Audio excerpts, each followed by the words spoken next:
Like, I don't want to just be a homeowner and just live in the same house for 30 years and go to the same job and wake up every day and do the same thing. So yeah, not knocking nobody, but that's not everybody go. But see you, bye.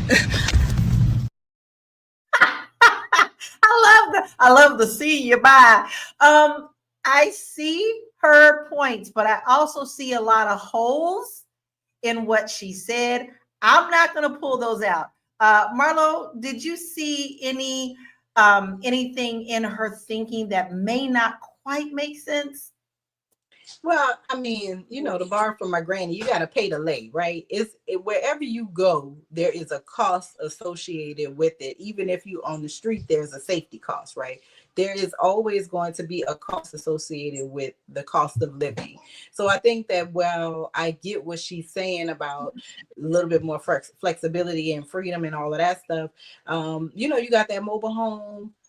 If you have an RV, obviously that's drivable, that's vehicle maintenance, right? It's also maintenance for all the things that pop out. If you got a cool RV, you got to keep all of the hydraulics going so that your tent can pop out and all your other stuff. If you have a fixed mobile home that's on a lot, you still got to pay to get that thing. Like, okay, so let's say you live in Louisiana and then you want to move to Tennessee, you still got to get that thing transported. So there's still a cost associated with that. I think that Joe is the licensed therapist, so I cannot wait to hear what he heard in the fine print. But I think that there is something underlying. I'm sure if we met her mother, she's probably a beautiful woman who scraped and survived like good times to buy a home for 30 years, doing whatever job for 30 years. And she doesn't see any value in that because that probably represents lack for her. But I don't know the sister, but it's a little bit of, what is it? Half a dozen in one hand, six in the other. However you say it. I think it's part and parcel of the same thing.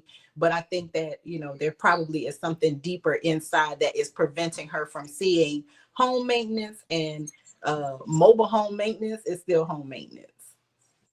It is, regardless, wherever you go, even if you're in a mobile home, you still have to pay for where that mobile home is sitting on the lot. So I think that there is a lot of confusion and a lot of miseducation and misunderstanding and there's nothing wrong with that as long as you want to go and make sure that you learn the correct way. But Joe, now listen, this ties into mental thinking. This ties into, everything that you said, but I would love to hear your thoughts on where you think her thinking is in this situation about home ownership.